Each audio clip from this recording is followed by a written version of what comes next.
بسم اللہ الرحمن الرحیم۔ اعوذ باللہ من الشیطان الرجیم۔ یا ایہا الناس قد جاءتکم موعظۃ من ربکم وشفاء لما فی الصدور وہدی ورحمۃ للمؤمنین۔ عزیز طلبہ کرام، سبق نمبر 23، سورۃ یونس، آیت نمبر 57۔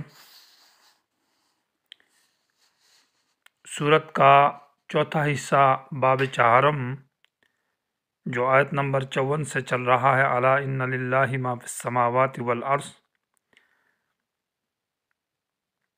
اس حصے کا حاصل خلاصے کے اندر ذکر کیا تھا کہ یہاں ترغیب الی القرآن پہلی آیت نمبر 54 کے اندر ہے، یا ایھا الناس قد جاءتکم موعظہ، اور پھر اس کے بعد شرک فعلی کے اوپر رد کہ تحریم اور تحلیل اللہ کا کام ہے، یہ بندوں کے حوالے نہیں ہے، یعنی شریعت بنانا یہ اللہ کا کام ہے۔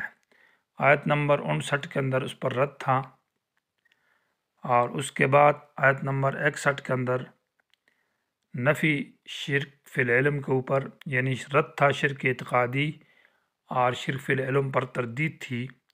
وما تکون فی شأن وما تتلو منہ من قرآن ولا تعملون من عمل الا کنا علیکم،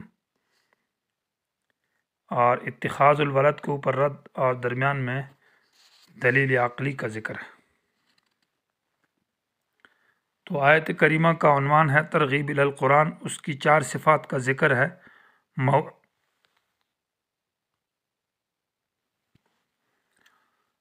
پہلی صفت موعظہ، اور دوسری شفاء، اور تیسری صفت ہدن، اور چوتھی صفت رحمت للمؤمنین۔ یعنی ماقبل میں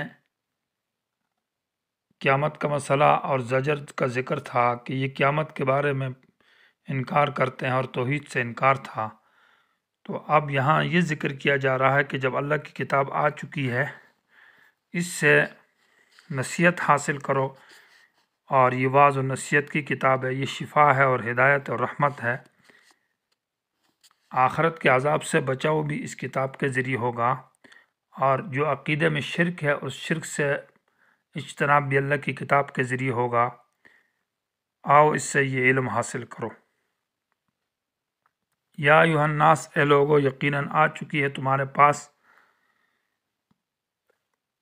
تمہارے رب کی طرف سے ایک روکنے والی کتاب، یعنی واعظ کی کتاب، نصیحت کی کتاب، اور کامل شفا ہے ان بیماریوں کے لیے جو سینوں کے اندر ہے، اور ہدایت کاملہ ہے اور رحمت ہے مومنین کے لیے۔ انسان کی اصلاح اور تربیت کے 2 طریقے ہوتے ہیں صوفیاء کے ہاں۔ ایک کو تخلیہ کہا جاتا ہے، خاء کے ساتھ نقطے والی جو خاء ہے، اور دوسرا ہے تحلیہ بغیر نقطہ کے۔ تخلیہ کا معنی خالی کرنا، اور تحلیہ کا معنی تزیین، یعنی صفائی، خوبصورت بنانا۔ تو اصول یہ ہے کہ پہلے تخلیہ ہے، تزکیہ جس کو کہتے ہیں، صفائی، اور صفائی کے بعد پھر کسی چیز کو خوبصورت اور اچھا بنایا جاتا ہے، تحلیہ بعد میں ہے۔ تو قرآن کی یہاں پہلے موعظۃ و شفاء میں تخلیہ کا ذکر ہے، اور ہدن و رحمت للمؤمنین یہ تحلیہ ہے۔ اور تخلیہ کے اندر پھر 2 چیزیں ہیں، کہ ایک تو یہ ہے کہ بری صفات آنے سے روکا جائے، یعنی انسان کے اندر برے اخلاق، بری صفات، کفر اور شرک، اس سے روک دیا جائے، تو روکنے کو نام ہے موعظہ۔ واعظ کا اصل لغت میں معنی ہے، واعظ کا معنی روکنا۔ تو یہ ایسی کتاب ہے جو گندے اخلاق، بری صفات سے روکتی ہے۔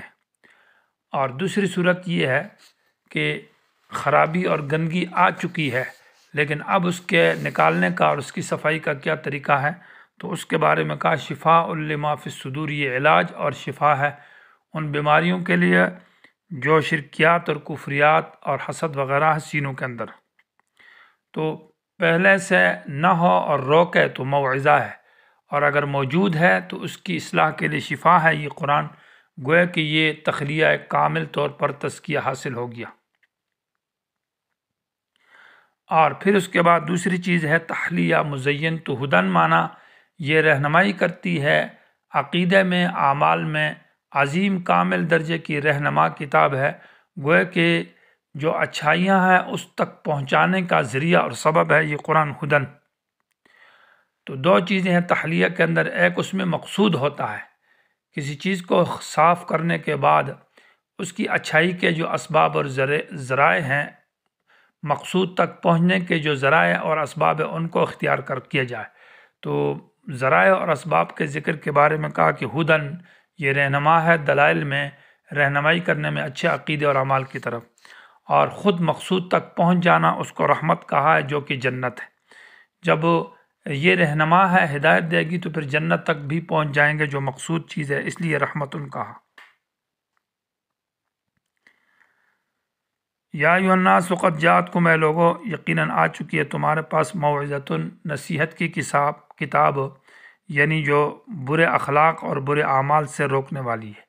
بالفاظ دیگر آپ یوں بھی کہہ سکتے ہیں کہ موعظہ ان خرابیوں سے روکنے والی جو انسان کے ظاہر کے اندر جو بد اخلاقیاں اور خرابیاں اور کمی کوتاہی ہے انسان کے ظاہر میں، ان اعمال سے روکنے کو موعظہ کہا ہے، اور قلب کے اندر جو خرابیاں ہیں اس کو دور کرنے کے لیے شفا کہا ہے۔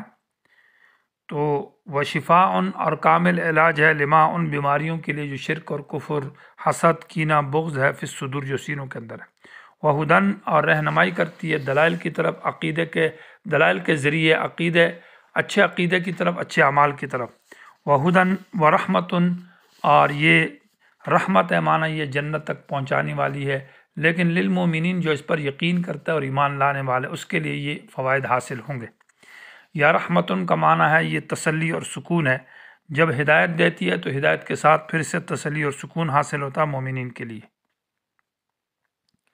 قل کہہ دیجیے بفضل اللہ، اللہ کے فضل پر، و برحمتی، اللہ کی رحمت پر، فبذلک فلیفرحوا، ان میں سے ہر ایک کے اوپر تم لوگوں کو خوش ہو جانا چاہیے۔ فضل اللہ سے قرآن مراد ہے اور رحمت سے سنت مراد ہے، گویا کہ قرآن و سنت میں سے ہر ایک پر خوشی حاصل کرنی چاہیے۔ اور اجتماع الجیوش الاسلامیہ کے اندر علامہ ابن قیم رحمہ اللہ نے لکھا ہے کہ فضل اللہ سے مراد وہ اسلام ہے اور رحمت سے مراد سنت ہے، تو اسلام اور سنت کے اوپر، ان میں سے ہر ایک کے اوپر فلیفرحوا، خوش ہو جانا چاہیے۔ یہ فا آیا ہے اور فبذالک اس سے پہلے فعل محذوف ہے، فلیفرحوا بذالک، فلیفرحوا تکرار ہے اور تکرار میں تاکید ہے کہ اسی پر خوشی حاصل کرنی چاہیے۔ دو لفظ ہے، ایک فرح کا لفظ ہے، ایک مرح کا لفظ ہے۔ سورہ مومن کے اندر ان کا ذکر ہے، ذالکم بما کنتم تفرحون فی الارض بغیر الحق وبما کنتم تمرحون۔ مرح میم راحہ یہ ظاہری خوشی کو کہا جاتا ہے، معنی اعضاء اور انداموں کے ساتھ جو خوشی ہوتی ہے، انسان ناچتا ہے اور خوشی کی مختلف حرکتیں جسم سے کرتا ہے۔ اور فرح یہ قلبی خوشی کو کہتے ہیں جو دل کے اندر ایک سکون اور خوشی ہوتی ہے، تو یہ تکبر کو بھی کہا جاتا ہے لیکن دلی خوشی کو کہا جاتا ہے۔ یہاں یہ معنی نہیں ہے فلیفرحوا کہ وہ خوشی منوائیں، جیسے کہ لوگ پھر اس میں ناچتے ہیں یا غلط محفل اور غلط مجالس منعقد کرتے ہیں، بلکہ قلبی سکون مراد ہے، دلی خوشی حاصل ہے کہ اس کے اوپر دل میں خوش ہو جانا چاہیے۔ تو کسی نے کہا کہ خوشی تو ہم مال اور دولت سے اور گاڑیوں میں اور دنیا کے اندر ہے، تو جواب دیا کہ ہوا خیرن، یہ قرآن کے ساتھ جو خوشی ہے یہ بہت بہتر ہے، مما یجمعون، اس مال اور دولت سے، اس دنیا سے جس کو لوگ جمع کرتے ہیں۔ قل ارأیتم میں رد ہے شرکی فعلی کے اوپر کہ تحلیل اور تحریم، کہ جب اللہ کی کتاب آ چکی ہے اور اللہ کی کتاب نے حرام بھی بتا دیا اور حلال بھی بتا دیا، تو اس کے حلال کو حلال سمجھو اور اس کے حرام کو حرام سمجھو، اپنی طرف سے تحلیل اور تحریم یعنی حرام مت بناؤ اور کسی چیز کو حلال بھی مت سمجھو، یہ حلال اور حرام اس نے واضح کر دی ہے۔ کہہ دیجیے کہ تم بتاؤ مجھے، ماں وہ چیز انزل اللہ جو اللہ نے اتاری تمہارے لیے، من رزق کسی قسم کی رزق، فجعلتم منہ حراما تو تم اس میں سے کچھ کو حرام سمجھتے ہو، وحلالا اور کچھ کو حلال۔ حرام کا مطلب یہ ہے کہ جو حلال چیزیں ہیں تو ان کو شرکی عقیدے کی وجہ سے یا نفس پرستی کی وجہ سے یا کسی وجہ سے اس کو حرام سمجھتے ہیں اور اس کو کھانے کو برا سمجھتے ہیں، حالانکہ اللہ نے اس کو حلال کیا ہے۔ جانور ہے، بہت ساری چیزیں ہیں۔ وہ حلالن کا معنی یہ ہے کہ اپنے پیروں کے اور مزاروں کے نام پر نذرانے کو حلال سمجھتے ہو، حالانکہ وہ حرام، وہ بالکل حرام قطعی ہے۔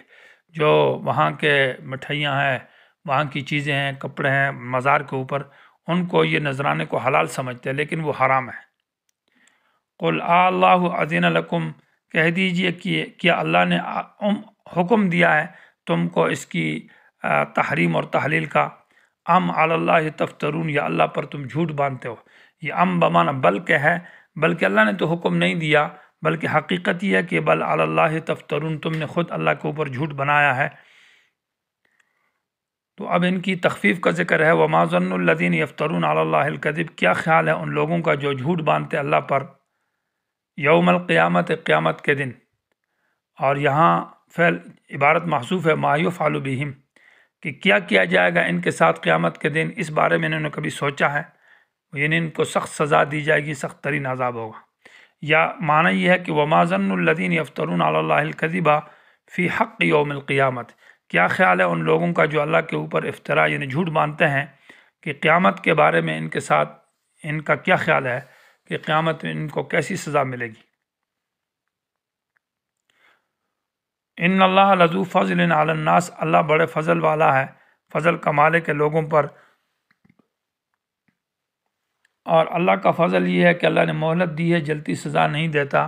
ولیکن اکثرہم لا یشکرون، لیکن اکثر لوگ اللہ تعالیٰ کا شکریہ ادا نہیں کرتے کہ اس وقت سے فائدہ اٹھائیں اور توبہ طائب ہو جائیں اور گناہوں سے اپنی معافی مانگیں۔